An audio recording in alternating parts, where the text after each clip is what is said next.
Hello guys, welcome to my YouTube channel. അത്യാവശ്യം നല്ല മഴ കേട്ടോ. അപ്പം മഴയത്ത് എവിടെ പോകാമെന്ന് ഇങ്ങനെ വിചാരിച്ചുകൊണ്ടിരിക്കുകയാണ്. അപ്പം മഴയുണ്ടല്ലോ, അപ്പോൾ അരുവിക്കൽ അമ്പലം വരെ ഒന്ന് പോയാൽ കൊള്ളാമെന്ന്. ഒട്ടുമിക്ക എല്ലാവരും പോയിട്ടുള്ള അമ്പലമാണ്. പോകാത്തവർക്ക് വേണ്ടിയാണ് ഈ വീഡിയോ.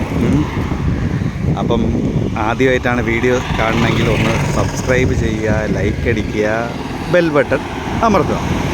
അപ്പോൾ ഇനിയിപ്പം നമുക്ക് അവിടെ വെച്ച് കാണാം.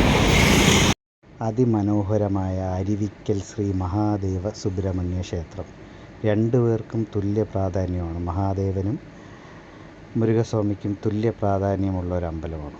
മഹാദേവൻ്റെ ഇടതുവശത്തൂടെയാണ് ഈ അരുവി കടന്നു വരുന്നത്. മഹാദേവൻ്റെ മുന്നിൽ കൂടെ പോകുന്ന അരുവി. ഇത് കാണാനാണ് ഇത്രയും ആൾക്കാർ വരുന്നത്.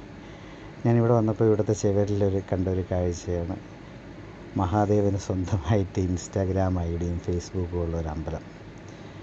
എനിക്ക് തോന്നുന്നു ഇവിടെ ഏറ്റവും കൂടുതൽ ഭംഗിയുള്ളത് ഇതിനകത്തുള്ള ശിവലിംഗമാണ്. ആരെങ്കിലുമൊക്കെ വരുന്നെങ്കിൽ എന്തായിരുന്നാലും തീർച്ചയായിട്ടും അകത്ത് കയറി മഹാദേവനെ ഒന്ന് കാണണം. ആ ശിവലിംഗം കാണാൻ ഒരുപാട് പ്രത്യേകതയുണ്ട്. ഞാൻ ഒരുപാട് നേരം മഹാദേവനെ അങ്ങനെ നോക്കി നിന്നു. ഏറ്റുമാനൂരിൽ നിന്ന് കൃത്യം 8 കിലോമീറ്റർ.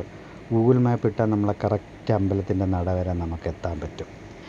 ഞാനിവിടെ വന്നത് ഇന്ന് സായാഹ്നത്തെ കാഴ്ചകൾ കാണാൻ വേണ്ടിയാണ് ഈ അമ്പലത്തിൽ ഞാൻ വന്നത്. എങ്ങനെയായിരിക്കും അതിൻ്റെ മനോഹാരിത എന്നൊക്കെ അറിയാൻ വേണ്ടിയാണ് വന്നത്. മഹാദേവൻ്റെ ജടയിൽ നിന്നൊഴുകുന്ന ഗംഗയെ പോലെയാണ് ഈ വെള്ളം എനിക്ക് കണ്ടപ്പോൾ തോന്നിയത്. അത്രയ്ക്ക് മനോഹരവും ശാന്തവും.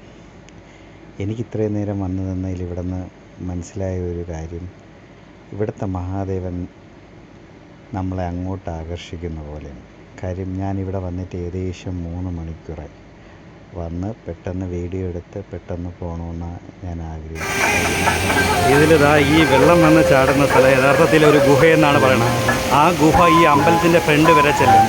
അത് കഴിഞ്ഞ് 3ആയിട്ട് പോകുമെന്നാണ് ഇവിടെ ഉള്ളൊരു ചേട്ടൻ ഞങ്ങളോട് പറഞ്ഞത്.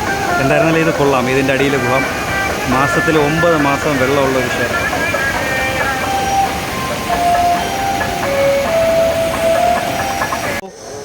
ഇഷ്ടപ്പെട്ടോ? പേരെന്തുവാ? അംബരീഷാണോ? അല്ല, അവൻ്റെ ഒരു സന്തോഷം തോന്നിയേ.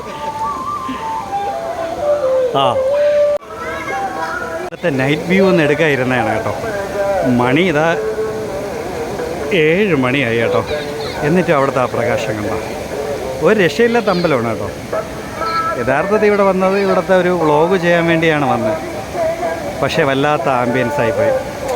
എൻ്റെ വീട്ടിൽ നിന്ന് ഇതുവരെ വരാൻ ഏകദേശം 5.5 മണിക്കൂർ എനിക്ക് വേണം. പക്ഷേ എന്നിട്ട് ഞാൻ ഈ സമയത്ത് ഇവിടെ നിൽക്കുക. അപ്പം ഇവിടുത്തെ മഹാദേവൻ എന്തോ ഒരു പ്രത്യേകതയുണ്ട്. നമ്മളെ ഇങ്ങോട്ട് അടുപ്പിച്ചുകൊണ്ടേയിരിക്കുന്നു.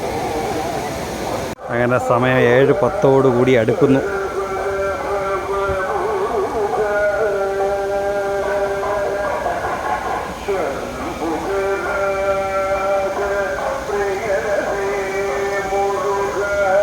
ഇറങ്ങാമെന്ന് വിചാരിച്ചാണ്. അപ്പം നൈറ്റ് വ്യൂ കിട്ടിയില്ല എന്നുള്ളൊരു വിഷമം ഇരിക്കുമ്പോഴാണ് ഇവിടുത്തെ കറണ്ട് പോയത് അമ്പലത്തിൻ്റെ.